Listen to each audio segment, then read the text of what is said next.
कांग्रेस से होंगे स्वर्ण व मुस्लिम 2 डिप्टी सीएम, राष्ट्रीय सचिव शहनबाज आलम।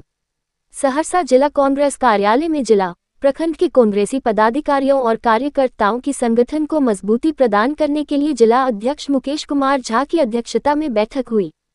इस बैठक में शहनबाज आलम, राष्ट्रीय सचिव, अखिल भारतीय कांग्रेस कमेटी से बिहार प्रभारी उपस्थित कांग्रेसजनों को संबोधित किया। उन्होंने कहा कि राष्ट्रीय नेता राहुल गांधी से लोग काफी प्रभावित हैं, जिसके कारण काफी सफलता हासिल हुई है। वही भाजपा सरकार को वैशाखी पर टिकने को मजबूर किया।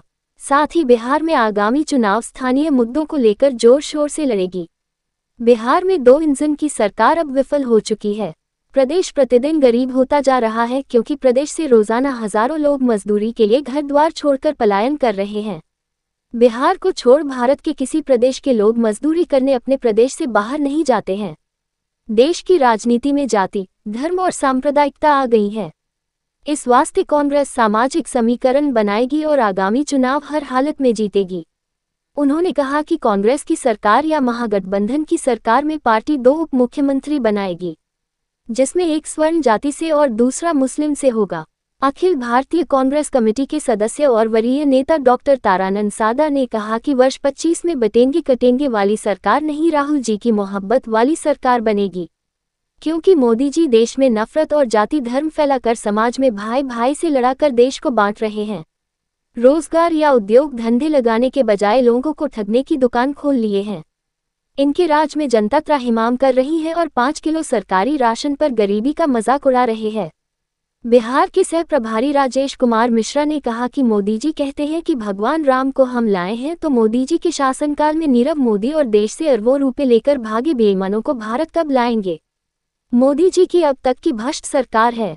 आज की लंबी बैठक में वरीय नेता केशर कुमार सिंह, प्रदेश डेलीगेट राम सागर पांडेय, मोहम्मद नईमुद्दीन, वरीय उपाध्यक्ष कुमार हीरा प्रभाकर, चमकलाल यादव, मनोज कुमार मिश्र, तारिणी ऋषिदेव, सुरेंद्र प्रसाद सिंह, वीरेंद्र पासवान, पंकज कुमार सिंह, नवीन शंकर झा, प्रेमलाल सादा, वीरेंद्र नारायण सिंह, मेयर प्रत्याशी मोहम्मद नजीर, कोषाध्यक्ष सुरेंद्र प्रसाद जायसवाल, डॉक्टर फिरोज, संजय कुमार सिंह, प्रोफेसर इम्तियाज अंजुम, भरत झा, जवाहर झा, प्रवक्ता मोहम्मद साकिर हुसैन, रमेश कुमार मंडल, ब्रजकिशोर झा बब्बू, मोहम्मद महत्ताफ आरिफ, मोहम्मद शब्बीर उद्दीन, बैद्यनाथ झा, ललन सादा, मृत्युंजय सिंह, पंकज पासवान, कामेश्वर सिंह, मोहम्मद अकबर, दिवाकांत गिरी, संजय यादव, अमीन, बीबी कुलशुम, गुलशन खातून, मोहम्मद इस्लाम, राजकुमार शाह, शुभम कुमार, मोहम्मद बुलबुल, राजेश भगत सहित अन्य कार्यकर्ता उपस्थित थे।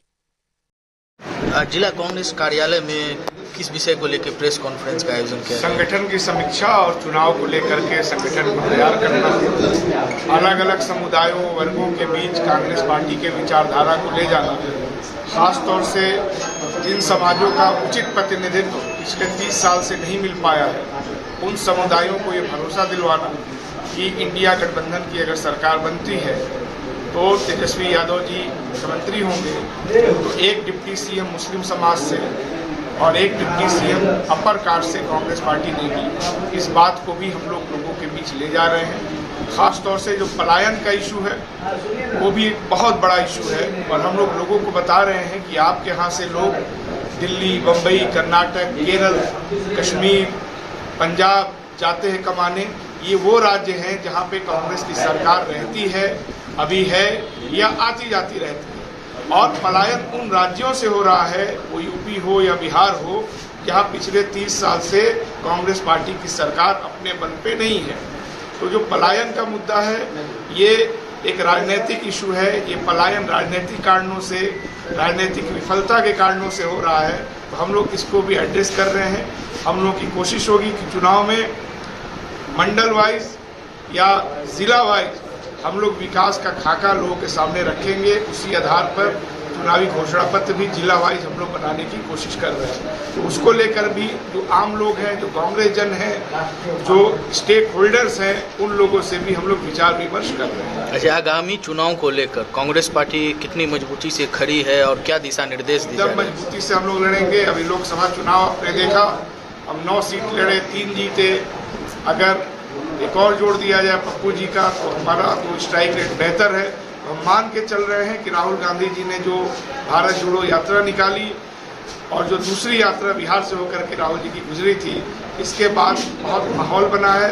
लोग संकुचित जो राजनीति होती है उससे उब चुके हैं, पलायन से लोग उब चुके हैं। लोगों को ये दिख रहा है कि जब तक कांग्रेस की सरकार थी, यहाँ पे उद्योग धंधा था, बिहार के बाहर तक के लोग भी आकर के यहाँ पे रोजगार पाया करते थे।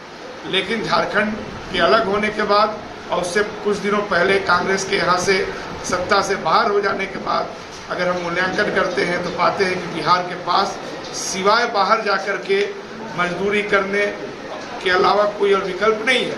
तो हम लोग ये भी कह रहे हैं कि जो विकास की डोर टूटी थी 30 साल पहले, उसको फिर से हम लोग जोड़ने और आगे बढ़ाने की काम इंडिया गठबंधन की सरकार यहाँ पे करेगी।